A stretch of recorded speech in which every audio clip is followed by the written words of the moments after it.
Nous sommes le mardi 30 juin 2026. Je suis Marguerite Dutrache, fan de Lana Del Rey, mais aussi hôtesse de vos nuits de culture et vous écoutez Le Masque et la Plume dans le cul.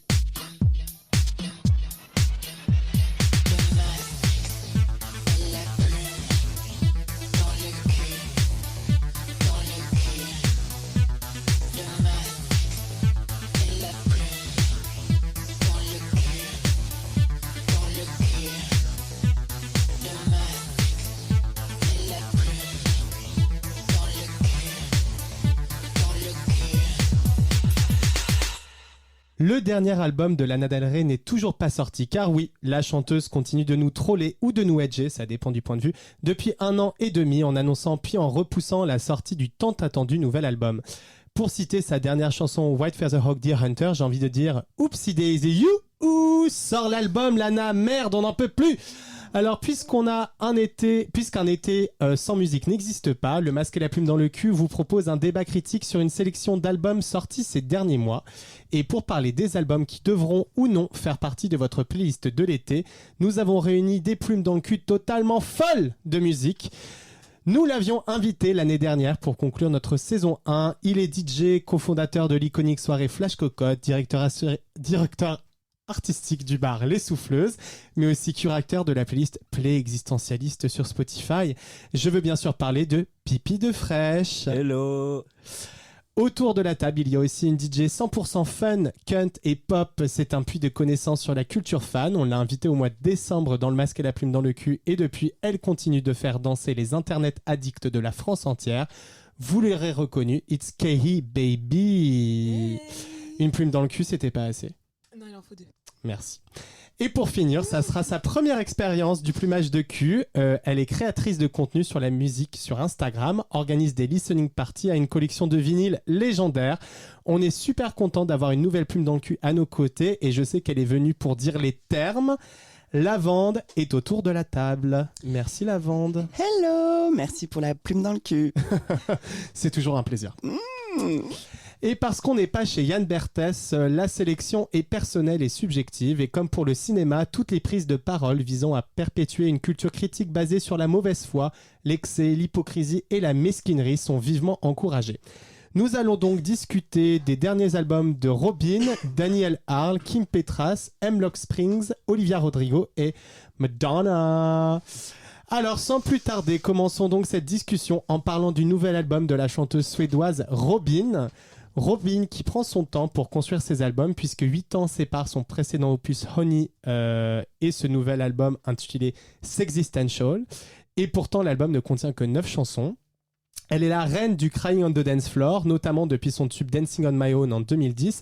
Et rares sont les artistes qui me serrent le cœur de cette manière grâce à sa mélancolie pop toujours délicate. Et Sexistential ne déroge pas à la guerre. La règle, c'est du pur Robyn qui d'ailleurs sera de passage en concert à Paris le 1er juillet. Donc demain, on a hâte. Alors, cher panel, avez-vous eu une crise sexistentielle en écoutant cet album, Pipi ? Ouais, moi j'ai adoré le disque, c'est pour moi jusqu'ici le meilleur disque de l'année. Donc je suis pas vraiment dans la nuance là parce que je l'aime depuis vraiment toujours.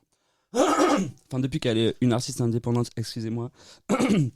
Donc ouais, moi j'ai vraiment adoré l'album. Je trouve que c'est un peu comme un best-of de Robyn pour moi ce disque. Ça synthétise un peu tout ce qu'elle a fait depuis qu'elle a quitté sa major au début des années 2000. Et j'ai aimé l'audace aussi du disque. J'ai adoré le fait que le disque ait 9 morceaux. À un moment où tout le monde fait des albums de 40 morceaux pour faire du clic du stream sur Spotify. Et ouais, c'est assez audacieux comme parti pris. Et aussi le fait qu'elle reprenne un vieux morceau d'elle. Blow Your Mind. My Mind. Blow My Mind. Blow Your Mind. Ouais. En s'adressant à son fils. Elle parle comme ça de sexualité alors qu'elle a 45 ans et que c'est une mère célibataire. Et elle a jamais vraiment misé sur la sexiness et je trouve ça intéressant qu'elle le fasse à 45 ans sans avoir la tronche refaite. Enfin, sans avoir jusqu'ici misé sur je vends du sexe, quoi. Comme la plupart du top 10 partout dans les billboards et tout. Donc ouais, j'ai aimé son audace. J'ai aimé même esthétique, moi je sais pas, les looks, les petits previews là que j'ai vus du début de la tournée, le graphisme du disque, enfin pour moi c'est un sans faute et ça l'est depuis Robin, l'album qui s'appelle Robin qui est sorti en 2007. Et donc ouais, moi j'ai aucune réserve en fait, parce que c'est exactement tout ce que j'aime dans la pop. On danse et on peut pleurer en même temps. Il y a je trouve une élégance dans le disque très touchante, quoi, d'arriver à être dans plein d'émotions comme ça en même temps. C'est très très beau. Les textes sont vraiment bien aussi. J'ai vraiment adoré ce disque. Ouais. Puis elle a l'air de s'amuser. Oui, Kai, ouais, t'en penses quoi? Ben, moi, je te rejoins pas mal. À titre personnel, je sais pas si c'est mon disque préféré d'elle. J'adore Honey. Et je sais que... Ouais, quel album. Ouais, quel album, quoi. Et c'est vrai que je trouve que c'est forcément difficile de succéder à un tel opus, quoi, que Honey. Même si, effectivement, ça fait 8 ans, comme tu l'as dit, et que ben, en 8 ans, le temps change. Mais ce que j'adore chez Robyn, c'est à quel point elle est européenne. Et je trouve que aujourd'hui, on est un peu saturé d'une imagerie états-unienne avec des visuels qui finalement se ressemblent un peu toujours, une esthétique même musicale qui revient pas mal, quoi. Et je trouve que moi, en tout cas, ce que je trouve rafraîchissant dans sa proposition, c'est à quel point son point de vue, il est pas... Ouais, il est européen, quoi. Et je trouve ça trop cool. Comme tu dis, Pipi, genre le fait que t'as 45 ans, tu nous parles de ta sexualité, de ton gosse que t'as fait toute seule. Enfin, même les visuels, ça se voit qu'elle s'amuse, qu'il y a quelque chose d'hyper naturel, d'organique presque, mais dans une musique pourtant qui est super électronique. Et je trouve que c'est hyper intéressant à l'écoute. Et après, à voir comment est-ce qu'elle va défendre ce disque en live. Je suis très curieuse de voir les vidéos, etc. J'ai hâte de voir ça. Et puis l'album a quand même une certaine profondeur aussi, que ce soit dans les productions ou les paroles. Et en même temps, là, le concert a lieu demain et c'est pas complet. Et ce qui est marrant, c'est qu'elle arrive quand même, elle est toujours coincée dans cette espèce de... Elle est hyper connue, icône gay, etc. Et en même temps, elle est pas vraiment mainstream. Oui, c'est pas de number one et tout. Ouais. Mais ouais. Est-ce qu'elle veut ça, en fait? C'est ça ma question. Et j'ai pas forcément l'impression, parce que je pense que tu joues pas sur la rareté, tu joues pas sur 9 titres. Enfin, si vraiment tu tends à une célébrité internationale et à faire du top 1, quoi. Enfin, je pense pas. Après, est-ce qu'elle a les moyens aussi, tu vois, c'est quand même une artiste indépendante, donc il n'y a pas non plus des milliards de dollars derrière elle. Mais maintenant, elle est plus indépendante. Elle est chez Young. Oui. Elle est encore... Il y a une espèce de dualité. Elle est quand même sur Konichiwa Records, son propre label qu'elle a fondé. Mais je pense qu'il y a un deal de distribution avec Young, puis du coup aussi Bégard France. Hein. Et voilà, donc elle est pas si indépendante. C'est vrai. Que ça. La vente, tu veux nous donner ton avis un peu plus en détail? Écoute, là, vous avez déjà dit pas mal de choses. Hein. Donc, je m'aligne grosso modo à tout. Moi, il se trouve que Robyn, avant de commencer l'émission, on se demandait comment on peut parler de musique en étant... en tout cas pertinente et moi je pense que parler de musique ça vient aussi du fait de parler de comment on la reçoit, et Robyn pour le coup c'est vraiment ma colonne vertébrale de comment je vois la musique et de comment je vois le monde, de la pop culture en tout cas, parce que Robyn depuis spécifiquement comme tu disais son indépendance, quand elle a quitté la major et tout, je pense qu'elle a trouvé une formule qui a ouvert la voie à tellement de pop stars et de manières de faire de la pop musique. On se demandait là si justement elle avait envie d'être une grande superstar, et bon, je pense que sa formule à elle a permis à Charlie par exemple de devenir une star mondiale, et pas que, ouais. Mais de toute façon, son empreinte, elle est visible dans énormément de morceaux, qui soient des morceaux du type single, gros hit, ou même des choses un peu plus cutées dans des albums. Je pense à des albums de Katy Perry, par exemple, où il y a cette chanson qui s'appelle All We Have Is Someone. Tu vois ? Je crois qu'il y a un bail. Mais pour en revenir à Sexistential, j'ai trop hâte de voir le concert demain. Je sais pas si vous avez déjà vu, Robyn, en concert. Moi, je l'ai vu en 2007, 8 pour Robin. Waouh, C'était à la boule noire. À la boule noire. Oh mon dieu, mais j'ai vu une vidéo de ça sur YouTube, genre Ouais. en mode archive. Incroyable. Ouais. Incroyable. Archive. Ouais. Non, non. Oui, Waouh. on n'a pas le même âge. Et puis je l'ai revu, j'imagine que vous aussi à l'Olympia pour Honey. Ouais, pour Honey. Et j'ai vachement moins aimé. Oh. J'ai vachement moins aimé. Ouais. Ah. Le live ou l'album? Enfin, parce que qu'est-ce qui t'a moins plu? Alors, en fait, j'essaie de me souvenir parce que tu vois, les trucs qu'on n'aime pas trop, on les oublie un peu. Et il y avait un truc sur le son qui m'avait dérangé, je me souviens. Et puis, c'était aussi un moment, c'est-à-dire qu'il y avait vraiment tous les PD de Paris. Donc j'étais entouré de plein de gens, j'avais l'impression de connaître tout le monde, ce qui était un peu bizarre parce que du coup, tu vois, quand t'es comme ça, un peu avec plein de gens que tu connais, tu rentres pas fort. Moi, en tout cas, j'ai eu un peu plus de mal à rentrer dans un truc. C'est un peu comme une salle de cinéma pour moi, un concert. Il faut que je me sente un peu seul aussi, d'une certaine manière. Du coup, il y avait ce truc comme ça très hystérique aussi de tout le monde qui hurle sur Dancing on My Own et tout. Alors que jusqu'ici, pour moi, c'était une artiste qui m'appartenait plus qu'à tout le monde. Tu vois. Et du coup, il y avait ce truc-là qui était un peu.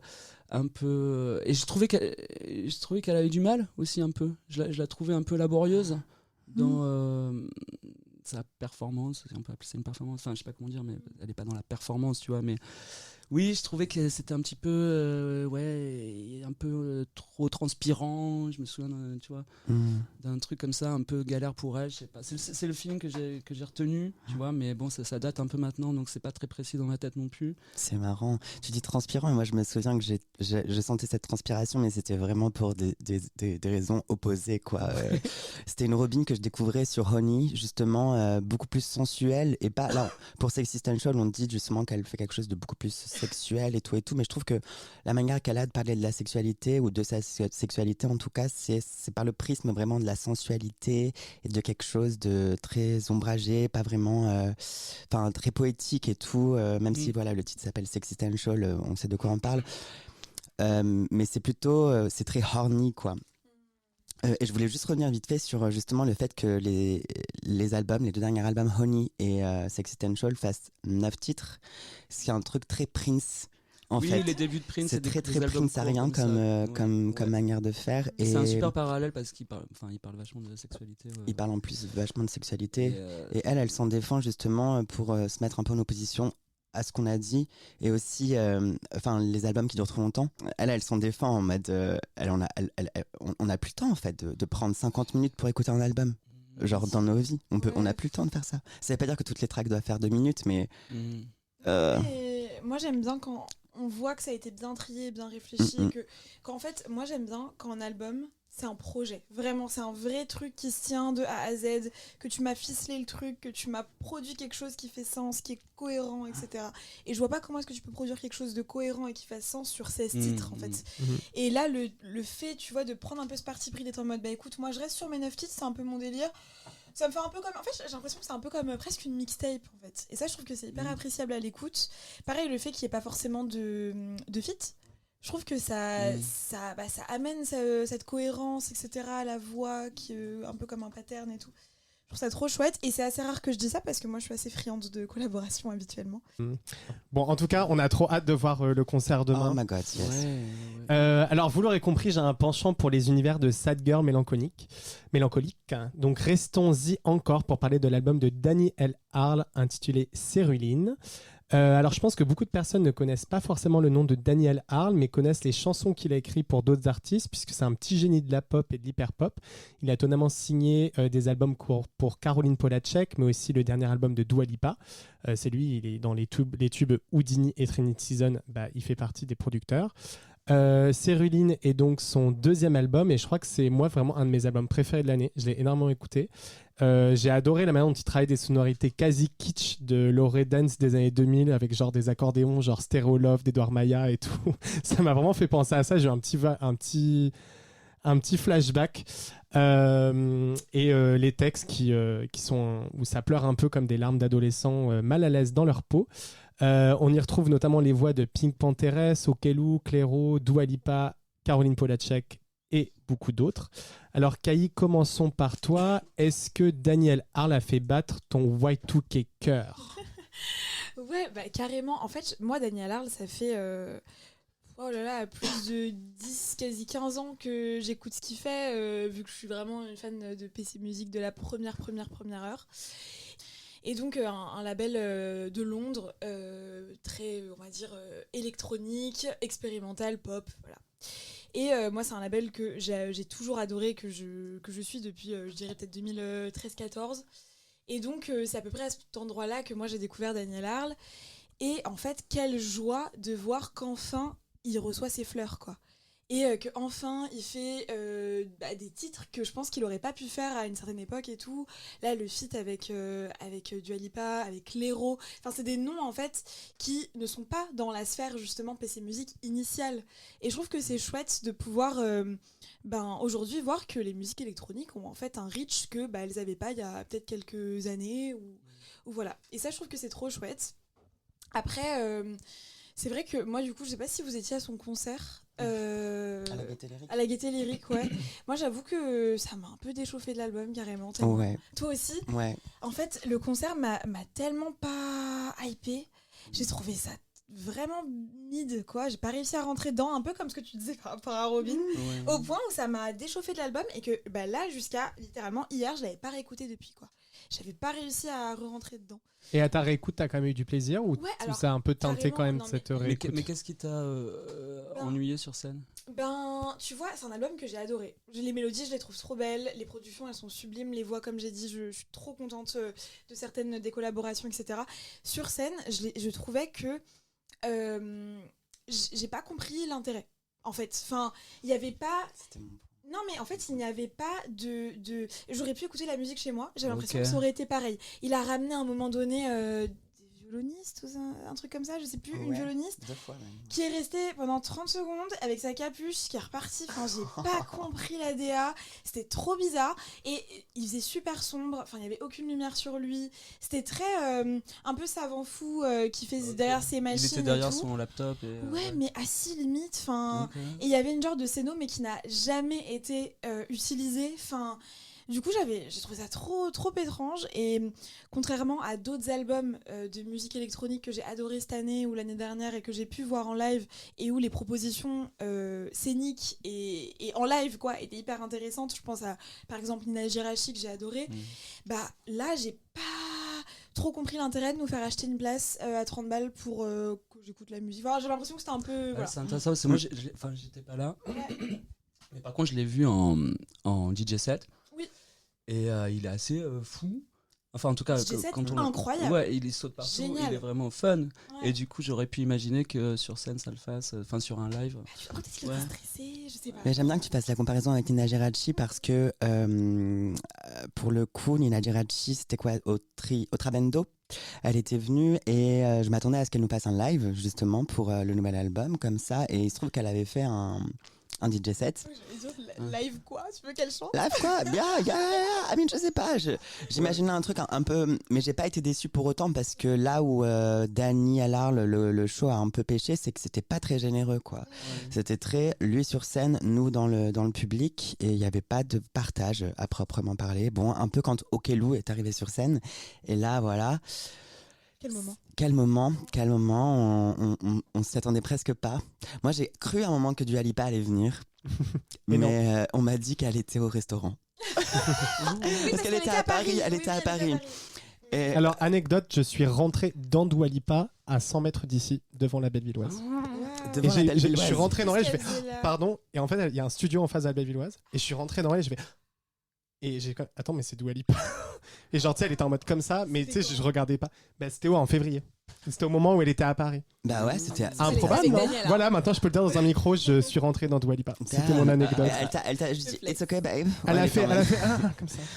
Oh. Mais sinon, sur le contenu de l'album et notamment la manière dont il retravaille les sonorités du début des années 2000, t'en as pensé quoi, Lavande? Je trouve qu'il a retravaillé ces sons-là d'une manière très froide, mais dans le bon sens du terme. Pour moi, c'est pas un album que je peux écouter là maintenant, à l'heure actuelle, en pleine canicule. C'est un album que j'ai envie d'écouter sous la pluie. Et je trouve que c'est vraiment ce qui caractérise l'esthétique de l'album et la manière dont il s'est imprégné tous ces sons-là, qui les a retravaillés. Et du coup, ça s'est ensuite approfondi dans la manière dont il a fait les visuels, parce qu'il y a tout un film aussi qui est sorti avec l'album. Et ça, quand même, c'est à notifier parce que le film est incroyable, avec pas un budget énorme, mais pour autant, ça se voit pas. Et il est sur YouTube, dans tous les cas, gratuitement, sans prétention. Pipi? Ouais, moi j'ai toujours un peu peur avec les disques de producteurs comme ça, avec 15 000 invités. Ça me fait toujours un peu peur. J'ai un peu des mauvais souvenirs de Timbaland, des trucs comme ça. Enfin, ces espèces d'albums boursouflés, tu vois. Et ouais, donc il y a ce truc. Alors c'est marrant ce truc du film. En fait, j'avais oublié qu'il y avait un film qui accompagnait le disque. Et hier, en réécoutant le disque, je me disais mais c'est vraiment comme une sorte de soundtrack. Et avec comme ça des grandes montées et puis des descentes hyper vénères et tout. Et c'est un peu souvent le truc qui est chiant dans les BO de films, quoi. Enfin, souvent, moi, ça m'emmerde ce truc-là, tu vois, qui part un peu dans plein de trucs comme ça, très orchestraux, dans tous les sens. Et j'ai eu un peu ce feeling-là avec le disque. Après, voilà, c'est effectivement un disque de producteur, donc c'est super bien produit. C'est-à-dire qu'il y a plein de détails, c'est hyper trippant et tout ça. J'aime bien la manière dont il interprète toute cette culture Y2K, Euro-trance, pour en faire quelque chose de pop parfois, de super, oui, grandiloquent, presque comme ça, symphonique, électronique par moment. Après, voilà, moi ça m'épuise un peu. Mais je trouve ça très bien. Mais c'est pas un disque que je vais prendre avec moi pendant longtemps, qui va me marquer, que je vais écouter l'année prochaine. Tu vois. Mais ça a été un moment, moi j'avais envie de le voir sur scène. Du coup, après ce que vous avez dit, je regrette pas trop. Mais... Non, mais en fait, bon, je pense que c'est ça serait sympa en festival. Ouais. Je pense, tu vois. Peut-être que ça se prêtait pas forcément juste à la gaieté lyrique. Tu vois ce que je veux dire? C'est peut-être juste notre expérience qui était un petit peu biaisée par le cadre. Mais tu vois, je pense que ce que tu dis sur les grandes montées, etc., pour moi, ça fait très festival. Ça fait très, je sais pas, Ibiza. Oui, il y a un côté. Moi, c'est ça qui m'a fait trop rire, agréable. en fait. Moi, ça, je trouve qu'en fait, il y a une forme d'humour aussi. Il y a un vrai côté kitsch qui, moi, j'ai trop aimé, en fait. Oui, ce truc-là, c'est intéressant. Mais il y a un truc gros son qui, moi, me gonfle un peu. Alors qu'il aurait pu aller dans un chemin un peu plus, tu vois, un peu moins... Un peu plus intellectuel. Et je trouve qu'en fait, il y a un vrai truc d'adolescent de retravailler ces sonorités-là. Et moi, j'ai vraiment eu un truc premier degré de genre, ouais, c'est parfois pas très bien, c'est parfois too much, mais ça me fait grave kiffer. Mais ça, c'est par contre pour le live, ça, je me suis rendu compte de ça parce que j'étais assez près de lui et je voyais son sourire canaille quand même. Genre, dès qu'il appuyait un peu sur les boutons, il était en mode. Genre, tu sentais qu'il y avait un truc qui l'animait en mode haha, je vous ai bien eu. Ça, c'était cool. C'est intéressant. Je pense, il est canaille au fond.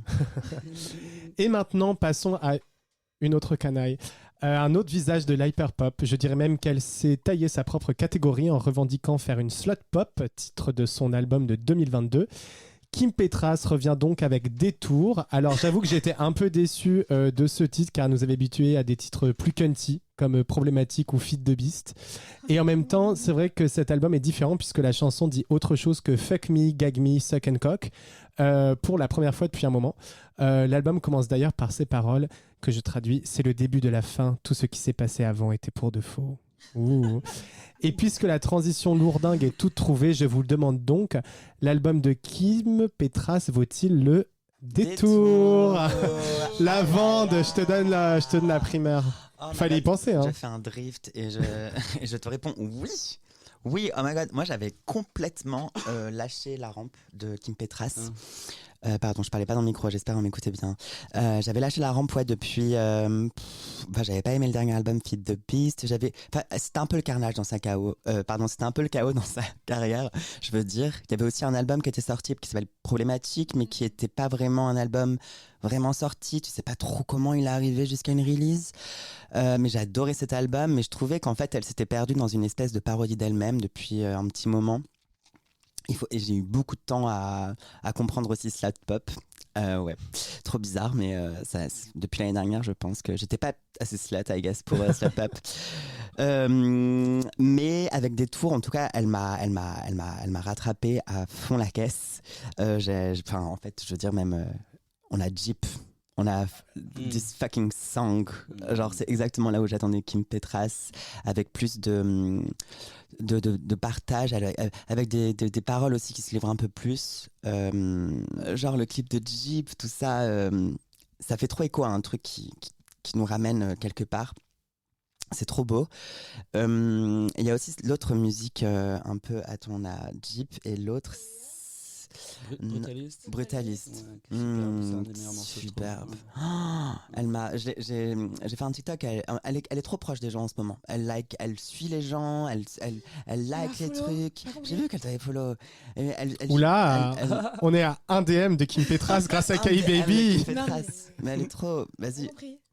Mais là, je parle pas de la musique, je sais pas, mais c'est tout un truc. Je pense qu'elle vit un moment assez important de sa carrière où elle a elle-même lâché la rampe et elle s'autorise à aller faire des expérimentations. Là, elle est en mode B2B avec les Frost Children, qui sont aussi des super producteurs, quoi. Il faut, enfin, je veux dire, c'est de la frappe tout ce qu'ils font. Ils étaient là à la fête de la musique d'ailleurs. Je sais pas si vous les avez vus.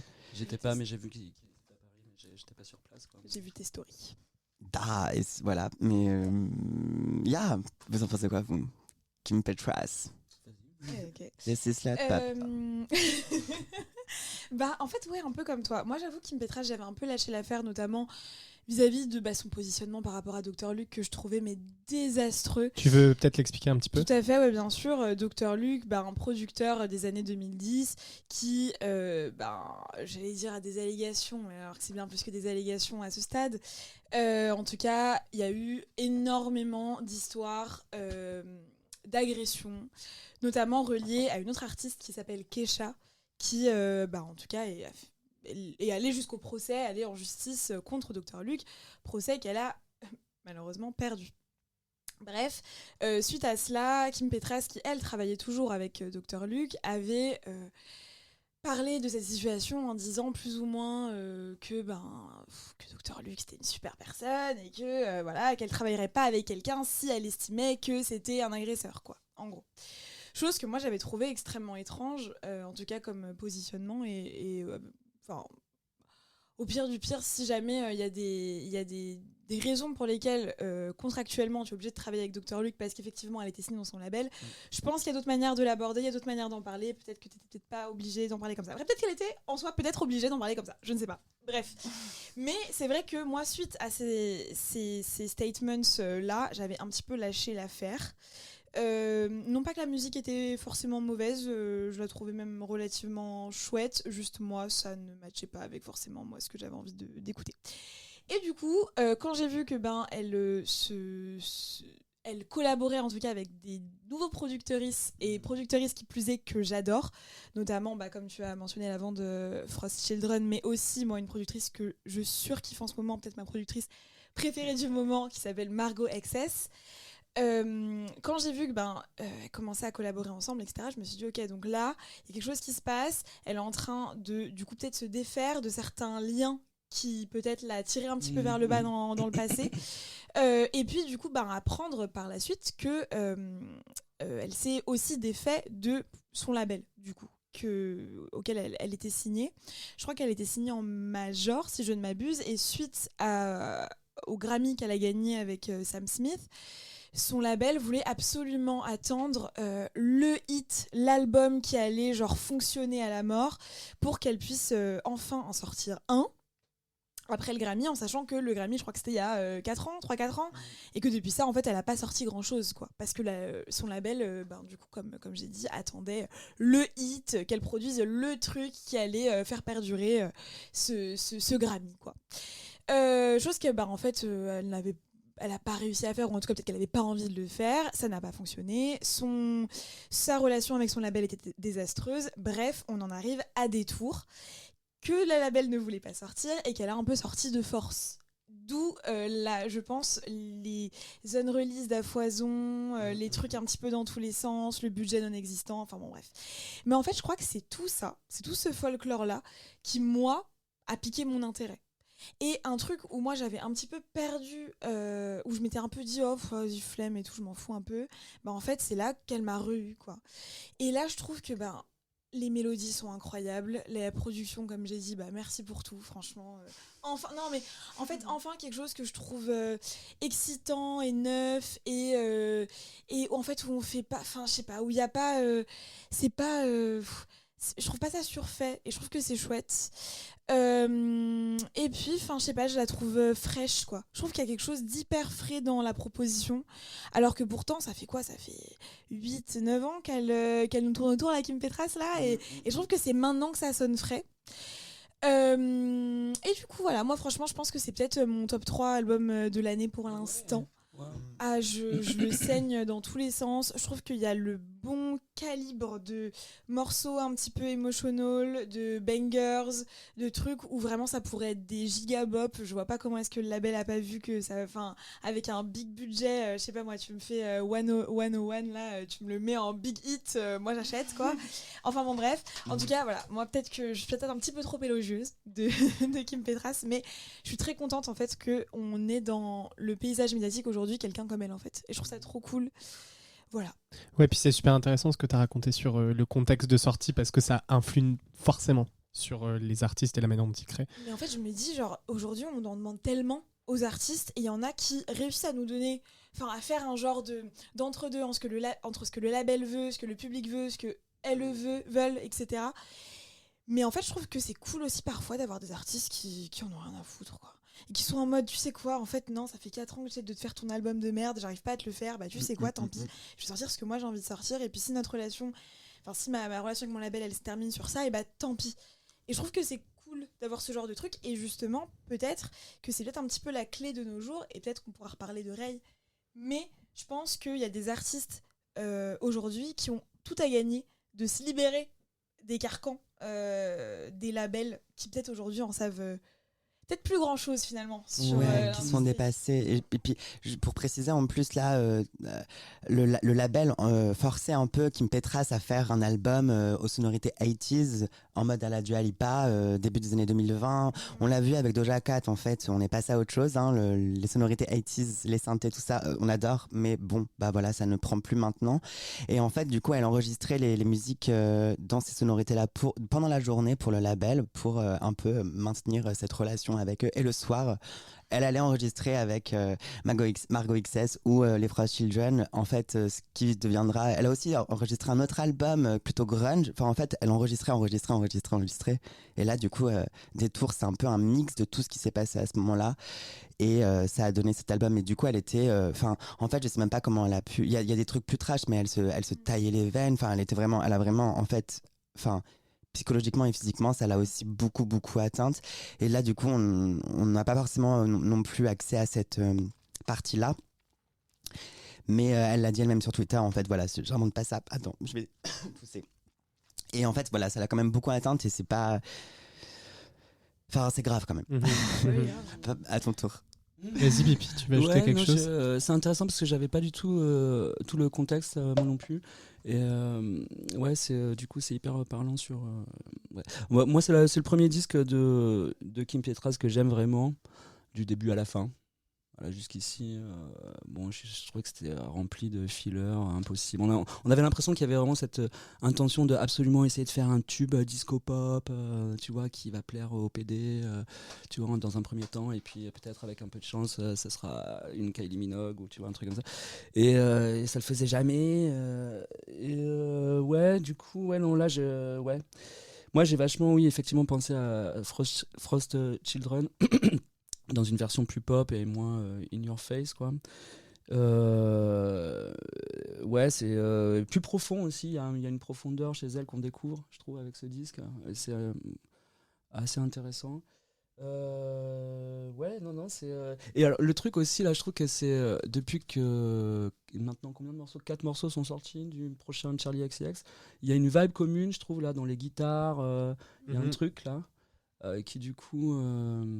annonce peut-être un son comme ça un peu le retour des guitares. C'est vrai que tu sais qu'à chaque fois que j'écoute SS16 là, Spring Summer 2026, pardon, je sais pas dire. Le dernier single de Charli XCX, enfin l'avant-dernier, avant Wink Wink. À chaque fois, ça me fait Jeep juste après. Ouais. Genre, tu sais, les algorithmes ont un peu capté, j'ai l'impression, ce lien de ce revival dont tu parles là. Ouais. Et franchement, moi, je suis assise pour ça. Et on y reviendra un peu à cette question de rock, dance, Madonna en fin d'émission. Je pense que c'est un sujet Je parlais d'Lana Del Rey en intro de l'émission. Il faut croire que la prochaine artiste dont on va parler a été bien inspirée par Lana pour donner des noms très longs à ses albums, puisque le dernier album de la chanteuse américaine ancienne star de Disney, Olivia Rodrigo, s'intitule You Seem Pretty Sad for a Girl So In Love.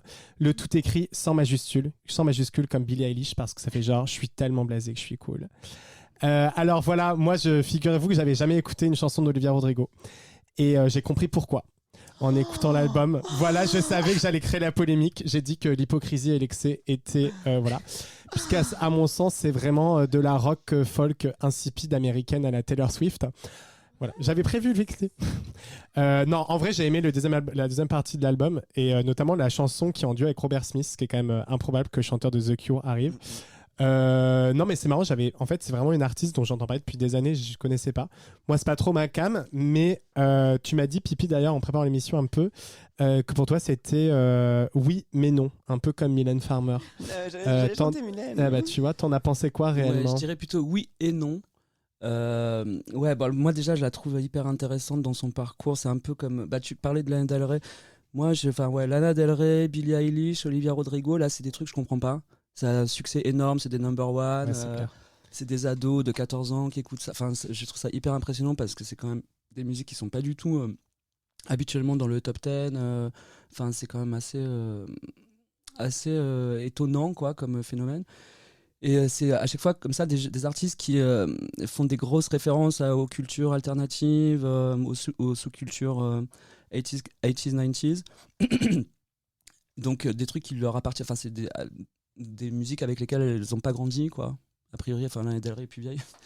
Et c'est plus compliqué parce qu'elle est dans un délire americana, donc elle touche à des choses qui sont aussi pas forcément que musicales, quoi. Je veux dire, son succès n'est pas que ça, que des chansons. Enfin, comme pour jamais pour une pop star, mais bon, anyway, vous avez capté. Et donc ce truc-là de creuser un truc rock, sur les 2 premiers albums, c'était pop-punk. Bon, on se disait, ça va créer une sorte de revival. Finalement, ça a jamais. Enfin, il y a eu, comment il s'appelle, Machine Gun Kelly, qui était un peu dans ce délire-là. Mais finalement, ça n'a pas pris. Enfin, du coup, elle est un peu seule dans ce délire-là sur 2 albums. Et là, c'est plutôt des références 90s américaines. Moi, j'ai pensé vachement à un groupe des années 90 qui s'appelle Veruca Salt. Je ne sais pas si vous connaissez. Smashing Pumpkins. Et puis effectivement le rock indépendant anglais. Mais alors là aussi moi j'ai pensé précisément à Cure de Wish, donc un album des années 90. Mais il y a comme ça un peu des vibes new wavy, post-punk sur la basse, un rythme à un moment, bon comme ça un peu gadget. Et puis des ballades, donc c'est un peu comme ça part un peu dans plein de directions différentes, mais il y a une vraie cohésion quand même autour de la culture rock, on va dire quoi. Par contre, le truc, c'est que, elle vient de Disney et elle chante pas du tout comme une rockeuse et elle chante vraiment comme une star de Disney. Moi, c'est ça, sa voix, ça passe pas. Moi. Et il y a un truc hyper lisse qui en fait, qui, moi, m'ennuie. Il y a la vente qui fait des énormes yeux. C'est trop drôle. Moi, ça, je trouve ça vraiment lisse. J'ai l'impression vraiment d'écouter une bonne élève, une meuf de 20 piges qui a grandi avec les disques de ses parents et qui adore ses disques de manière sincère, et c'est une super musicienne, etc. et qui essaie de s'approprier ce truc-là. Après, non, mais il y a vraiment des morceaux que j'adore, mais c'est vrai qu'il y a toujours cette espèce de propreté-là qui est un peu chiante, et moi j'adore Cure. C'est un de mes premiers groupes d'ados, je suis vraiment hyper fan. Robert Smith, c'est vraiment quelqu'un de super important pour moi, donc c'est hyper intéressant de le voir collaborer avec quelqu'un comme ça, parce qu'il collabore avec personne jamais, tu vois. Et là étonnamment il fait un truc avec les Rolling Stones aussi au même moment, donc trop bizarre. Il a donné sa guitare, il fait une partie de guitare sur l'album de Rolling Stones, c'est très bizarre. Olivia Rodrigo, Rolling Stones, c'est quand même un grand écart. Et je trouve le morceau vraiment super beau, mais il y a un mariage qui se fait pas, je trouve, dans les voix. Je trouve que là, il y a un truc, je sais pas si c'est un truc de prod ou si c'est vraiment un feeling, mais pour moi, ça marche pas, alors que le morceau est magnifique. Je trouve vraiment le morceau super beau. Donc c'est oui et non pour moi, vraiment, ce disque. Ouais. La vente Caïs qui commence. La parole est à la défense. Ok, bah je vais faire un poteau rentrant là parce que c'est la Coupe du Monde et puis je sais pas, je dis bien Et qu'on adore les footballs. les footballeurs. Les footballeurs. Enfin, Bonne en ce qui me réponse. concerne. Mais Juste, c'est moi la capitale, blablabla. Yeah. S'arrête là. D'ailleurs, on aurait dû parler de Bilal, mais voilà, maintenant on a parlé de Bilal. Olivia Rodrigo, en fait, c'est marrant parce que je suis un peu une ancienne Swiftie. Enfin, j'ai jamais vraiment été une Swiftie, mais genre, il se passe un truc entre Taylor Swift et moi.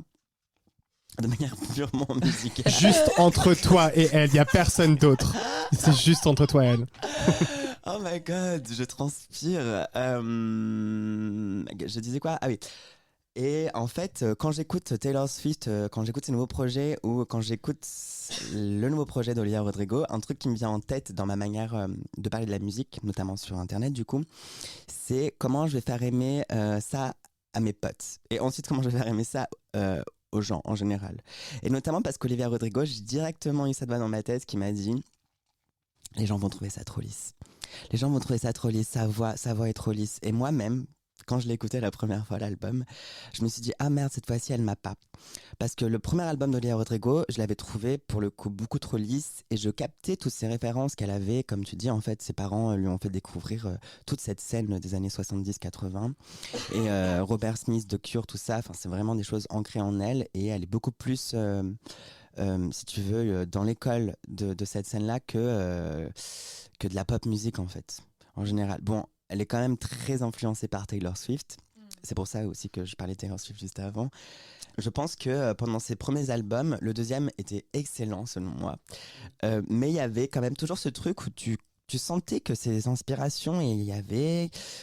Enfin, il y avait quelque chose qu'elle n'arrivait pas à atteindre encore et tout. Mais en même temps, dans ces albums-là, ce que je trouve génial, c'est que c'est tout le temps des marqueurs temporels et des archives de sa vie à elle, de sa génération, et du coup de toutes les personnes qui gravitent autour et qui s'y reconnaissent. Un peu comme Lorde avec Mélodrama, qui a vraiment marqué son époque et puis marqué aussi l'existence même des êtres humains de 15 ans, 16 ans, 17 ans à cette époque-là.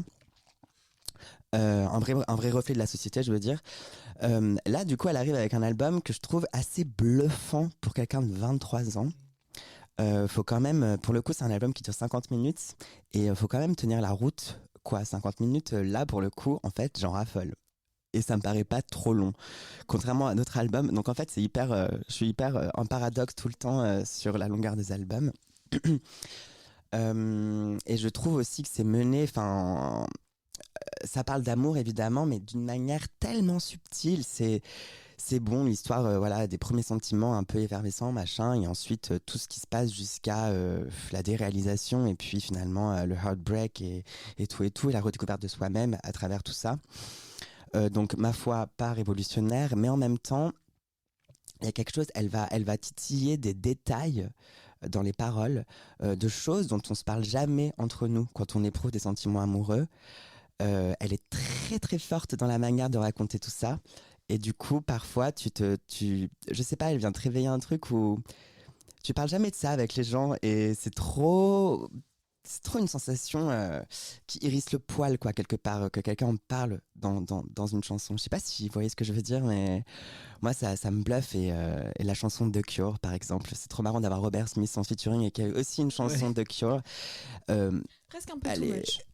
Tu trouves The Cure? Ah non, ouais. Moi aussi, j'étais en mode, oh, quand même fan. Mais The Cure, franchement, cette track, j'en peux plus. Comment elle est écrite, comment elle est composée. C'est un super beau morceau. Waouh, elle me bute. En fait, quelle parolière. Oh, Moi, je trouve qu'elle écrit très, très, très, très bien et je pense que c'est vraiment sa force. Est-ce que je peux ajouter quelque chose? Est-ce que tu avais autre chose à dire? Pardon, j'avais pas envie de te couper. Moi, ce que j'allais dire, c'est que j'avoue qu'initialement, à l'annonce de l'album, j'étais un peu déçue de perdre le fameux branding d'Olivia Rodrigo, où en gros, ces deux premiers albums ont chacun la même couleur, qui est la couleur violette. Alors pour le deuxième, il y a aussi un petit peu de rouge. Et aussi, les deux albums, les deux titres des deux albums ont 4 lettres. Donc Sour pour le premier et Guts pour le deuxième.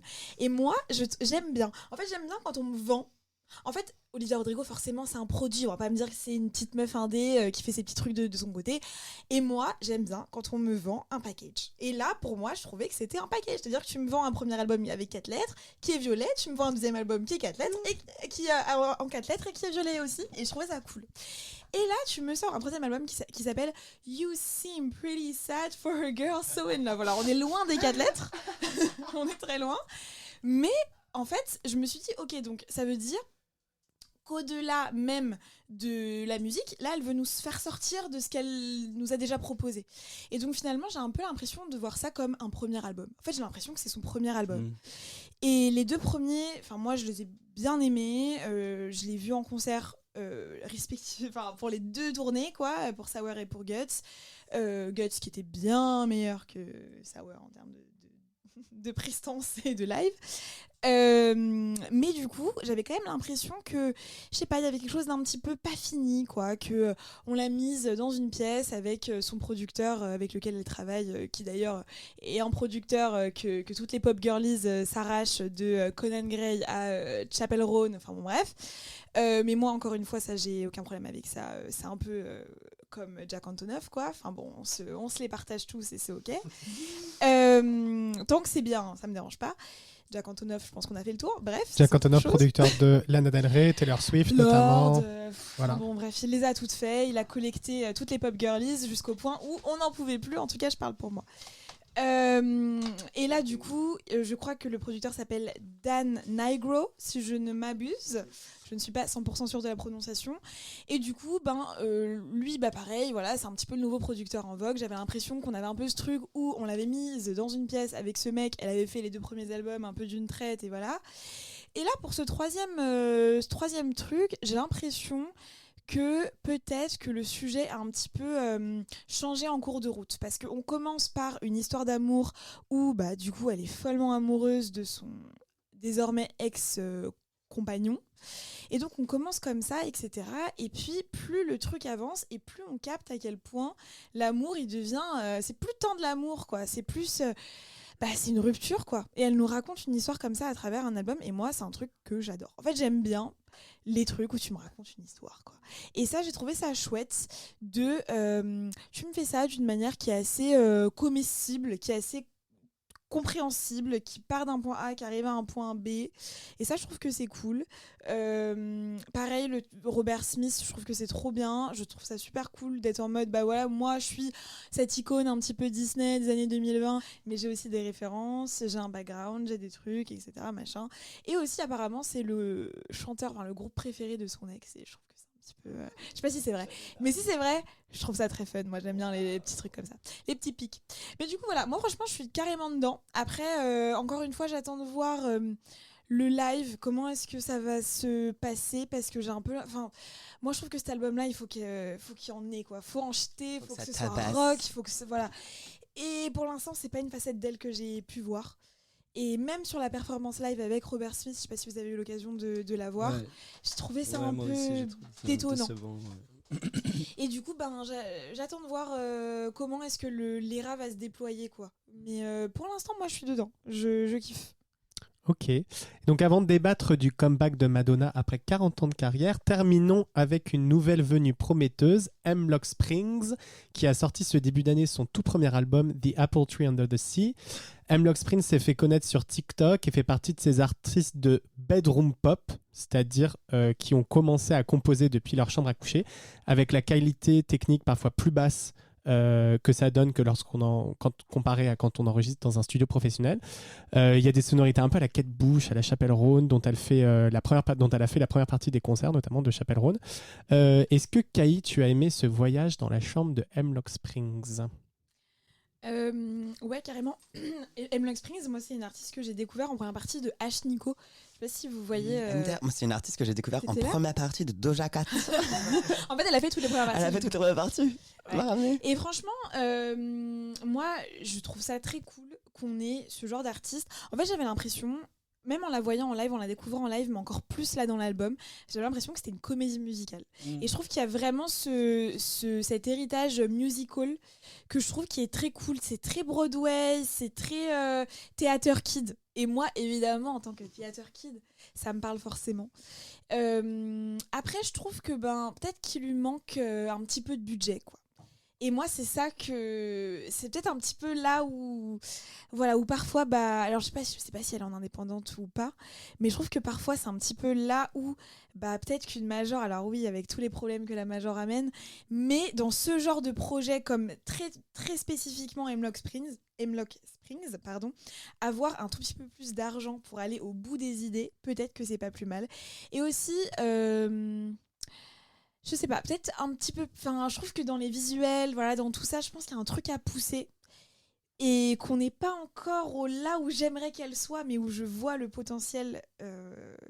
Enfin voilà. Et c'est un premier album.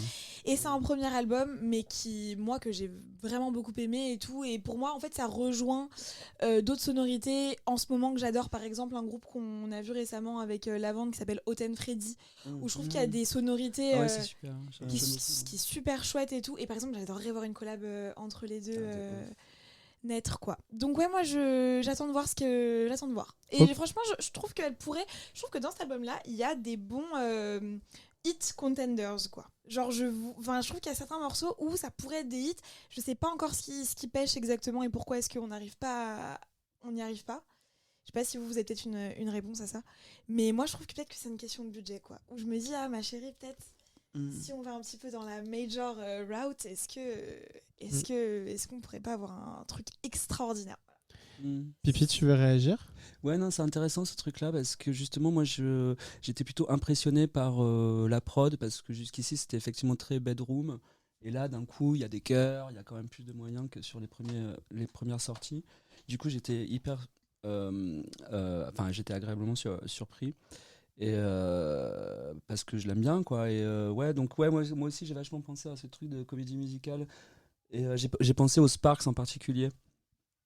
Les Sparks de la fin des années 70 et un peu Marina aussi, ce truc un peu grandiloquent comme ça, et ouais, c'est très éclaté, donc effectivement peut-être ce truc qui est peut-être pas fini, c'est aussi parce que ça part dans plein de directions différentes et il y a 1000 idées par chanson et peut-être que ça mériterait d'être drainé un peu d'une autre manière, je sais pas, mais moi j'ai vachement aimé le disque, pardon, je parle pas dans le micro. J'ai vachement aimé.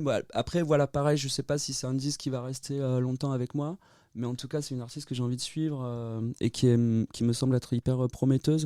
Et je trouve que c'est vachement un truc d'énergie. Il y a une énergie hyper forte, je trouve, sur le disque. Ouais. Et sa voix, quoi. Ouais, sa voix qui elle a plein de registres différents. C'est hyper intéressant. Ouais. Lavande?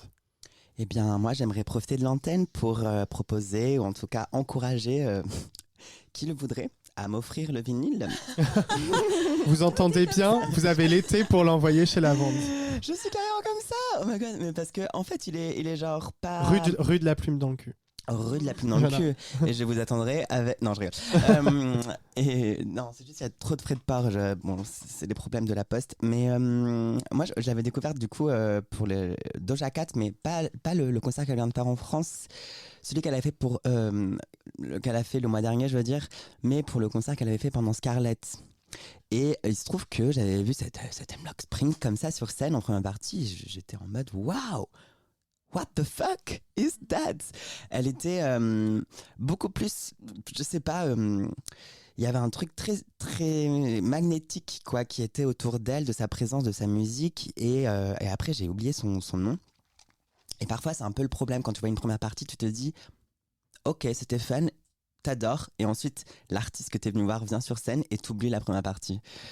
Et donc il se trouve qu'elle est réapparue sur mon TikTok, et d'ailleurs ça revient au fait, pour te répondre, moi je suis trop surprise qu'il n'y ait pas une seule track de l'album qui est popée sur TikTok, qu'il n'y ait pas eu parce qu'elle est quand même genre active sur TikTok, elle fait ses trucs, elle a quand même une petite fan base.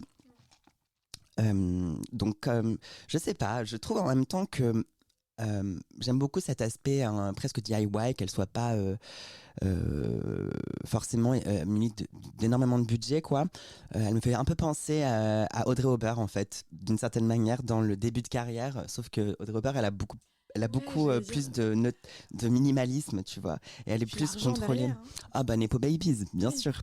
Meilleur ami de Gracie Abrams, etc. Mais dans ces nouveaux parcours, j'aime bien en fait voir ces artistes comme ça, vraiment un peu au maximalisme de leur créativité, de leur identité d'artiste, un peu comme un artiste des beaux-arts, tu vois. Enfin, un projet beaux-arts où t'as pas vraiment quelqu'un qui te dit alors on va mettre un cadre vraiment autour de tout ça et puis canaliser toute cette énergie. Et je trouve qu'elle est vraiment à cet endroit-là. Et ça se voit en fait dans l'artwork même, hein, ce truc hyper fantaisiste, hyper waouh, féerique quoi. J'aime beaucoup la dernière chanson de l'album qui s'appelle Be the Girl. Je trouve il y a au moins 2 changements de key, de key change dans cette track là et c'est toujours un délice. Et les clips. Le clip de ce morceau-là est sublime. Mais voilà, elle fait quand même, elle a une existence et je sais pas si elle passe en France, mais enfin c'est vraiment un projet moi qui m'a réveillé, qui m'a donné un coup de pied aux fesses cette année, qui sera certainement dans mon top 5 si jamais j'arrive à avoir le vinyle, sinon genre. Si t'as le vinyle, que c'est un peu. Yeah. Ouais, je pense que j'ai tout dit et je pense que de toute façon là, je te sens, t'as trop hâte qu'on parle de Madonna. Non, pas du tout, pas du tout. C'est pas mon genre. Ça fait déjà 3 mois que j'en parle toutes les semaines avec Pipi. Donc, Ah waouh. non, non. Non, mais en tout cas, je trouve que c'est. Attends, est-ce que t'as vu mon tatouage? Ah, oh my god. Alors, c'est un magnifique tatouage erotica. Yeah. Non, mais de Madonna, évidemment. En tout cas, je trouve que Lost Spring, pour terminer sur Lost Springs, je trouve que c'est hyper prometteur. Donc, on verra la suite. Et donc, pour finir, cette année, Charli XCX a décrété que le dance floor était mort. Et que l'heure était à la rock music, comme tu l'as mentionné. Pile au moment où Madonna annonçait la sortie de son nouvel album Confessions on the Dance Floor 2. On the Dance Floor 2. Qui n'est autre que la suite de l'album culte Confession de Dance Floor, sorti dans les années 2000 et qui contenait notamment Hung Up, un des plus gros tubes de Madonna, mais aussi Sorry, Forbidden Lovers, Jump, enfin bon, il y a tellement de trucs. Donc l'album sort le 2 juillet, donc après-demain. Donc pour l'instant, on a connaissance des premiers singles qui s'intitulent I Feel So Free, Bring Your Love, avec Sabrina Carpenter et Love Sensation. Mais c'est surtout un rouleau compresseur promotionnel à laquelle on assiste. Madonna a fait une apparition au festival de Coachella pour chanter avec Sabrina Charpentier. Elle a fait un showcase à Times Square sponsorisé par Grindr qui laissait ses utilisateurs avoir Madonna qui disait « It's Mother » quand ils ouvraient l'application. Et puis il y a eu un long clip de 10 minutes qui est sorti il y a quelques semaines où on entend plusieurs morceaux d'album apparaître. Alors on va parler des chansons qui sont déjà sorties, mais sur toute cette campagne marketing totalement surdimensionnée, je pense qu'il n'y a pas beaucoup de personnes qui peuvent faire ça comme ça. Alors comment vous analysez la stratégie marketing? Est-ce que vous trouvez que c'est pertinent de faire une suite à Confession de Dance Floor ou c'est du réchauffé? L'album sera sûrement déjà sorti quand vous écouterez cet épisode, mais bref, vos attentes, vos espoirs, votre réception de cette campagne promotionnelle hors norme. Qui veut commencer? Alors, moi, je vais commencer. Moi, j'ai une take. Je ne comprends pas le déroulé de la campagne marketing. C'est-à-dire, je ne comprends pas pourquoi le film n'est pas sorti en premier. Avec, pour moi, le premier vraiment tube, qui est par exemple une chanson qui s'appelle Dance Stereo. Mais je trouve que, pour le coup, le clip est vraiment trop bien.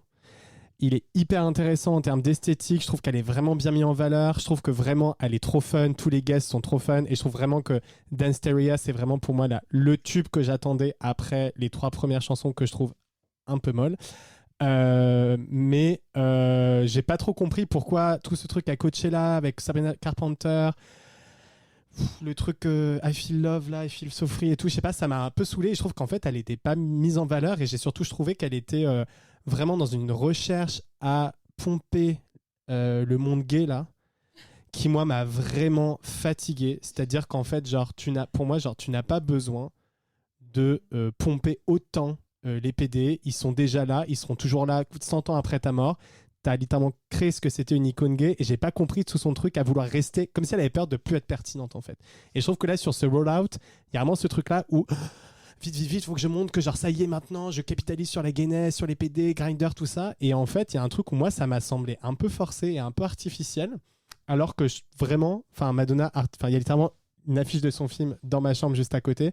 Artiste de mon cœur, je suis fan absolu. Et en fait, j'ai trouvé que elle semblait un peu en insécurité en fait. Et je la sens un peu stressée. Voilà. C'est trop intéressant que tu... C'est ça ma que tu take. dis. Moi, je pense qu'on n'est pas, on n'est plus habitué à notre époque d'avoir des grandes campagnes promotionnelles comme ça, parce qu'en fait, Madonna, c'est Madonna, et Madonna, c'est un peu celle qui a lancé tout ça. On n'est plus habitué à ce que une artiste ou un artiste, mais bon, soyons clairs, une artiste nous tease un album et le sortent des mois et des mois et des mois plus tard, mais même des années plus tard, parce que en fait Confessions Partout, ça fait des années qu'on a connaissance de sa possible existence. Là, je pense qu'on se rend de plus en plus compte aussi que Confessions Partout, c'est peut-être un prétexte, ou en tout cas, c'est pas forcément la suite au Confessions Part 1, enfin du coup Confessions on the Dance Floor. On se rend compte avec les titres déjà qu'on connaît, qu'on sera pas vraiment dans les mêmes... Enfin, je veux dire, le monde a changé, les temps ont changé, donc on n'est pas dans une suite. Moi, je pense pas qu'on soit vraiment dans une suite. Même esthétiquement, tout ça, voilà. Je pense qu'elle aurait peut-être dû faire une collab avec les Pompeurs plutôt que Grindr. Lespompeurs.com. Non mais j'adore qu'on parle des pompeurs dans le mascal t'as dans le ça, cul. t'étais en mode pompeur. Ah oui, Et du coup, j'étais en mode ouais. C'est un vrai rouleau compresseur, toute cette c'est très marketé, mais en même temps, c'est ça, tu vois, c'est ça Madonna, c'est ça ce qu'on lui demande, c'est ça qu'on veut d'elle, on veut l'avoir partout. Les images sont géniales. Moi, je veux dire, j'ai adoré quand elle était à Londres avec un rouleau en train de coller dans la rue, tu vois. Je trouve qu'elle est... je trouve que c'est une doll. J'adore voir son visage, j'adore son espèce de nonchalance, son humour un peu glaçant. J'aime trop I Feel So Free. Je fais partie des gens qui ont un peu un doute sur Sabrina Carpenter, et en même temps, j'aurais pas aimé que Sabrina Carpenter soit remplacée par Charlie. Tu vois, je trouve que c'est un choix peut-être qui paraît évident, mais Charlie aurait été encore plus évident.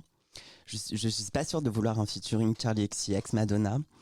Vous me direz ce que vous en pensez. Oui, parce qu'il y a aussi dans l'album, il y a des featuring qui sont annoncés, notamment avec Oui, Stromae, Martin Garrix, et Kylie Minogue. Oh my god, yes. Maybe, on ne sait pas. Et oui, Franchement. improbable, Stromae et Martin Garrix. Moi, j'allais juste dire, en fait, elle essaye. Et ça, merci. Parce qu'en fait, je trouve que de nos jours, les pop stars, elles essayent plus, en fait. C'est-à-dire qu'on a envie d'avoir une petite trend sur TikTok, et puis c'est bon, on call it a day, et c'est terminé, quoi, et notre promo s'arrête là. Et ce que je trouve vraiment cool, c'est que t'as quand même une nénette, là, elle a 67 ans, elle est là en train de nous faire des collabs à gauche à droite, en train avec son rouleau à Londres, en train de nous mettre ses trucs. Enfin, elle essaye, elle veut, quoi. Elle t'a envie que le monde sache que Madonna sorte un album. Et ça, je trouve ça cool. Et moi, je trouve que les pop stars, de manière générale, devraient être un petit peu plus investis dans leur propre campagne parfois. Après, bien sûr, voilà, il y a des éléments structurels qui font que parfois, juste, c'est pas possible. Mais en l'occurrence, je trouve ça assez cool de voir que Madonna, elle en veut en fait. Elle a envie que le truc fasse son bruit et tout. Que ce soit le film, le fait qu'il y ait des projections du film, rien que ça en fait. Qu'elle nous fasse quand même, elle était à Paris la semaine dernière, qu'elle nous fasse quand même 2 after-parties, qu'elle hoste, etc. C'est pas rien. Et franchement, il n'y a pas toutes les pop stars qui sortent un album qui en veulent autant et qui s'investissent autant dans leur roll-out. Et ça, je trouve que c'est cool. Après, musicalement, en fait, je trouve que annoncer un Confessions 2, c'est ambitieux. C'est-à-dire qu'on connaît déjà tous le 1, on aime déjà tous le 1. Moi, c'est un de mes albums préférés de tous les temps. Donc forcément, je trouve que c'est évidemment vertigineux, en fait, comme Paris. Pour l'instant, sur les 3 premiers singles, je suis pas... J'ai beaucoup aimé I Feel So Free. J'attendais un petit peu plus d'Arca. Parce que du coup qui est coproduit par Arca, j'attendais un tout petit peu plus. Je me suis dit ok, Arca, tu me proposes du Arca sur un morceau, évidemment moi j'adore. Et je trouvais que ça manquait un petit peu d'Arca. Le Sabrina Carpenter, j'ai pas compris, je vais pas vous mentir, j'ai pas compris. Contente qu'elle ait fait son grand retour à Coachella par contre, contrairement à ce que tu disais. J'ai trouvé ça assez fun, le main dans la main sur la scène, sur le grand catwalk et tout. Je trouvais que l'image était vachement belle, et puis qu'il y avait quelque chose d'assez... il y avait un héritage quoi. qu'il y avait quelque chose de je sais pas, genre pop girlies nouvelle génération, pop girl je sais pas, je trouvais qu'il y avait quelque chose un peu d'historique que je trouvais cool. Surtout avec le revival de Coachella, en fait finalement qui redevient historique, bon, malgré nous. Mais sinon, en vrai, ouais, j'ai hâte d'écouter. Je me suis inscrite pour aller il faut une release party à Virage, je sais plus. Mais ça, je crois, ouais. mais je me dis que c'est un album forcément qui s'écoute ensemble. J'ai un peu du mal à le concevoir seul, quoi. C'est trop marrant parce qu'elle a dit que pour découvrir l'album, il fallait être seule. Ah ouais? Ouais. Ah ben, je sais pas. Moi, je me dis un truc dansant, etc. J'ai envie de pouvoir en faire l'expérience en club, quoi. Et donc, du coup, je suis assez contente qu'il sorte juste avant le début de l'été parce que je me dis que forcément, il sera sur les dance floors de cet été. Et Pipi alors? Ouais, non, c'est hyper intéressant parce que je suis pas du tout d'accord avec toi, Kai. Pour moi, c'est pas du tout un album que j'aime de Madonna, le premier, là, le Confessional on the Dance Floor. Pour moi, c'est l'ancêtre des trucs de comment il s'appelle, David Guetta avec des gros samples. J'adore. Tu vois, qu'on met en boucle et des gros samples de hits des 20 dernières années pour en faire des trucs, des interpolations ou comme ça, des citations. Et j'avais adoré l'album précédent qui s'appelle American Life et qui était un album très risqué, produit par Mirwais. Chef-d'œuvre. Très très très très bon disque, pour moi vraiment le meilleur après ces disques des années 80. Et ce disque a floppé et elle revient avec Confessional Dance Floor qui était pour moi vraiment un truc super vulgaire, grosse ficelle, grosse référence disco, j'en fais des caisses pour essayer de toujours pareil, de revenir sur mes bases gays, et puis avec des citations hyper évidentes de I Feel Love, Jackson 5. Ouais, moi c'est pas du tout un album que j'aime de Madonna, même si oui, j'adore Sorry, qui n'aime pas Sorry, Hung Up ça marche, même s'il y a un gros sample et tout, mais enfin un truc très évident, voilà, le ABBA, mais donc oui, un partout, bon, pour moi c'est pas son grand œuvre, Confession on the Dance Floor, du coup, enfin j'aurais préféré un Like a Prayer 2, tu vois. Ray of Light. Et bien justement, en fait, quand on écoute les extraits là qui circulent, en fait, tu vois, on se demande s'il n'y a pas un peu de Ray of Light tout, tu vois, dans Confessions 2. Oui, il y a un truc un peu hypnotique, notamment sur I Feel So Free. I Feel So Free, ouais. Qui rappelle un peu des vibes de. Mais aussi, William peut-être Orbit. Pardon, mais continue. Non, c'est tout. Non, vas-y, dis. Je sais pas si c'est Dance Terra ou une autre, mais voilà, il y a un autre extrait qui circule et tu te dis bip. Ouais. Genre vraiment Ray of Light kind of vibe. Et je pense qu'en fait, on va être aussi un peu étonné de l'album. À mon avis, il y a une trame narrative qu'on suspecte pas encore. Ah ouais. Et ouais. Dans les paroles ? Dans les paroles, il y aura une trame narrative. J'ai vu dans son interview sur Graham Norton, tu l'as vu BBC, oui. sur la BBC, et effectivement, elle dit qu'en fait, vers la fin de l'album, il y a des chansons très personnelles, justement sur la mort de son frère, etc. Ouais. Et j'ai eu, en fait, moi, j'avoue que mon attention a repiqué au moment du clip. Et ces 2 dernières semaines, sa campagne de promo, je la trouve vraiment excellente.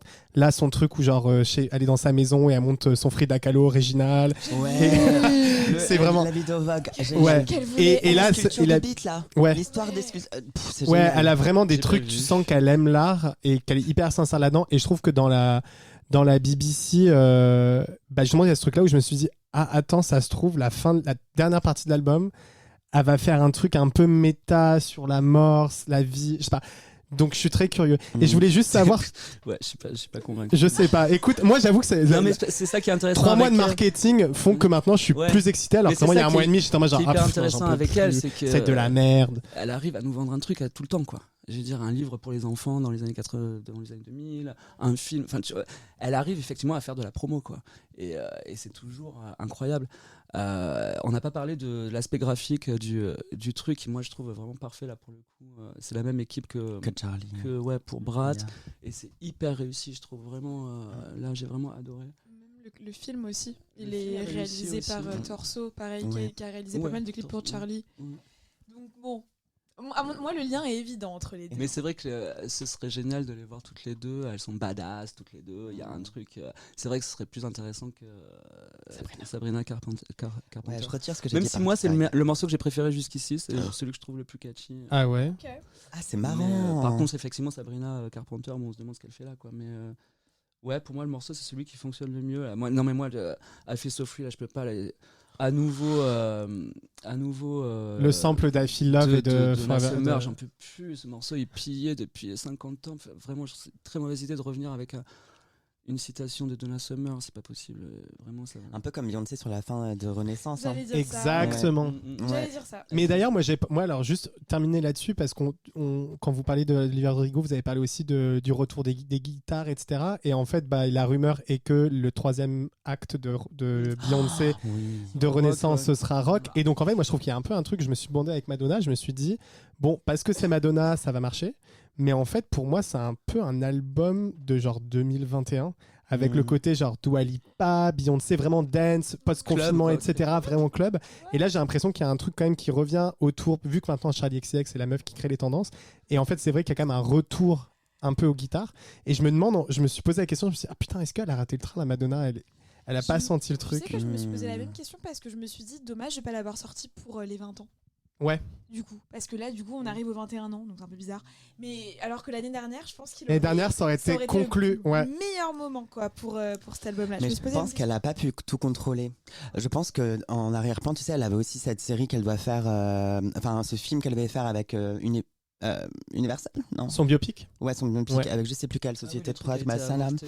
avorté, mais en même temps, enfin ça a l'air d'avoir pris extrêmement beaucoup de temps pour au final être un échec. Et quand même, du coup, maintenant elle est avec Netflix pour le réadapter. Pour le réadapter en série.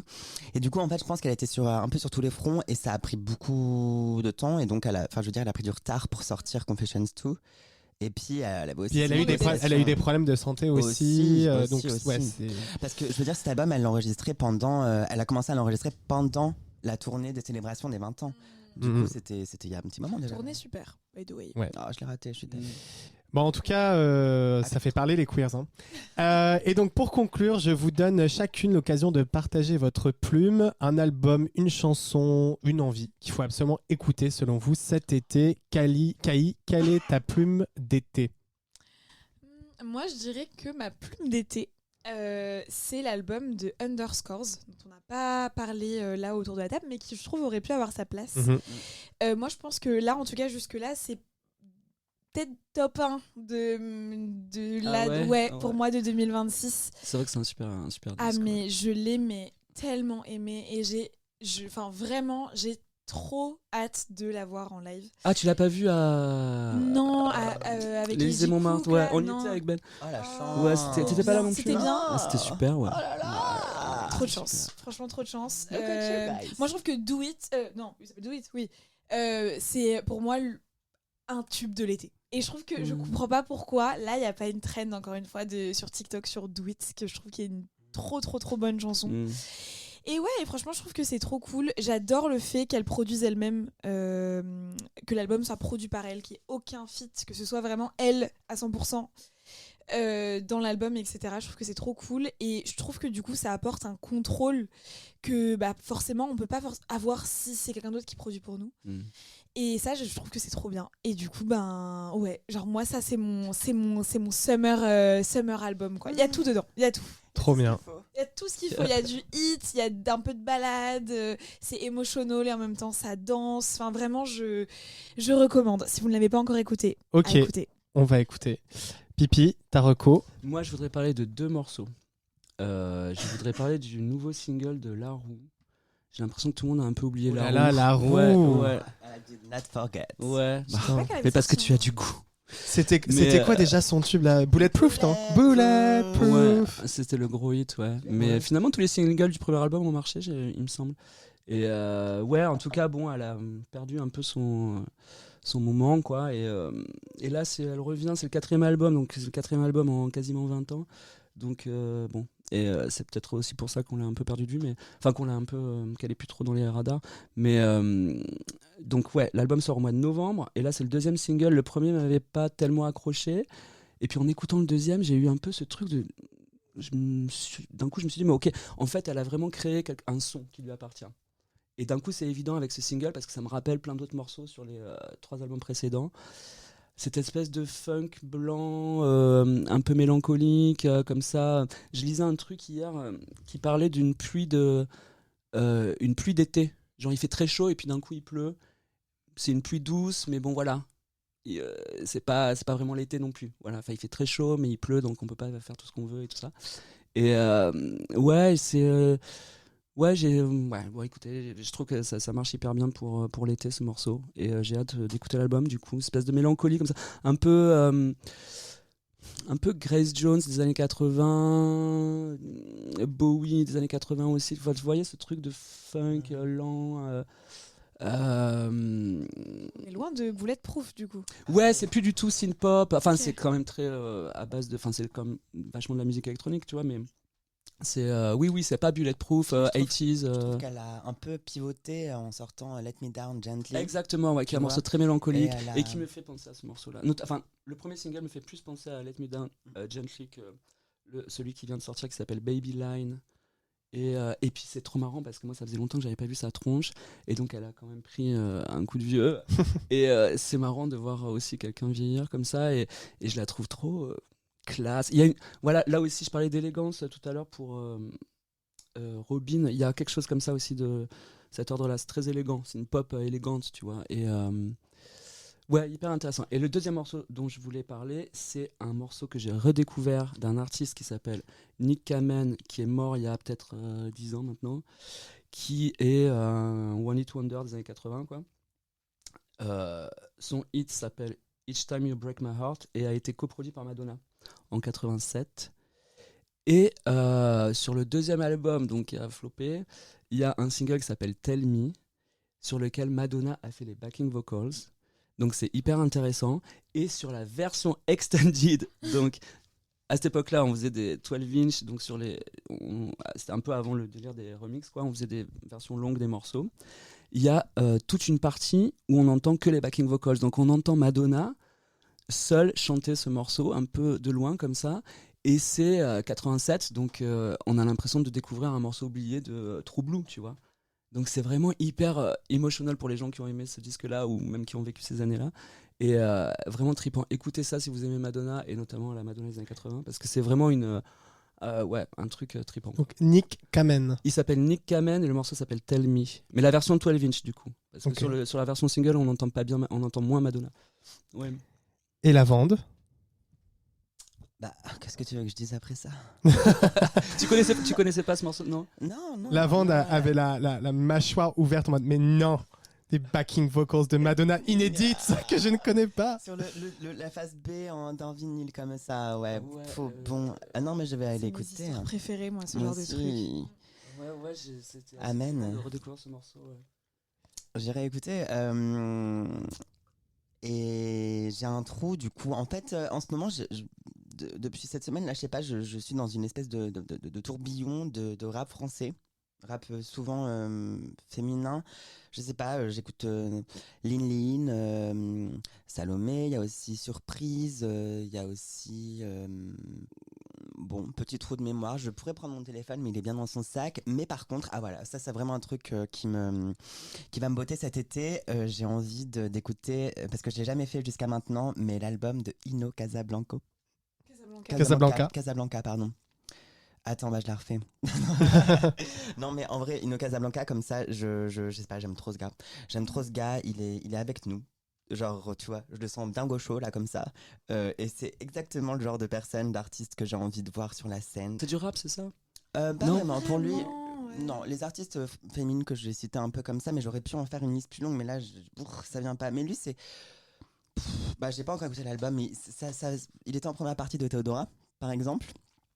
Et c'est un peu de la musique qui rassemble les gens dans le sens où, en fait, ça rassemble plein d'épiphanies différentes, tu vois, musicales. Je pense qu'il a été vachement inspiré par le rail, Ouais. pas que. Et après, ça reste très pop. Moi, je trouve les Mais- mélodies, elles rentrent tellement en tête. Pour moi, c'est de la variété française, tu vois. Ouais. En vrai de vrai, c'est juste, on veut pas l'appeler comme ça parce que c'est pas. Voilà. Mais, Il est pas blanc. parce qu'il est Ce pas sont les blanc, ouais. Exactement. Et donc, mais c'est le cas, je pense, c'est de la variété française. Et son statement sur les Solid Days, Oui. Ah. j'ai trouvé ça super qu'ils prennent la parole en story pour dire ça. Enfin, en gros, pour le contexte, les Solid Days du coup ont été annulés à la toute dernière seconde et il a fait une assez longue story pour dire que déjà qu'il était déçu et triste de ne pas voir ses fans, mais surtout qui pensait aux techniciens, etc. À tous les et aux bénévoles. bénévoles et au festival de manière générale et tout. Et puis après, voilà. Et comme tu disais, je pense qu'il est extrêmement de gauche, pro-Mélenchon. Enfin voilà, moi c'est tout ce qui me parle forcément. LFI, let's go.